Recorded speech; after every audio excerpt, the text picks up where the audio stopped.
Okey, ini dia exhaust wrap.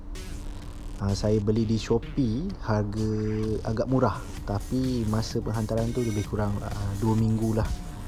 Okey, hari ini kita akan pasang dekat exhaust ni, dan ini klip yang sama sekali datang. Akan pasang dekat dua di hujung atas, dekat output, dan dekat bahagian exhaust sana lah pun lagi dua.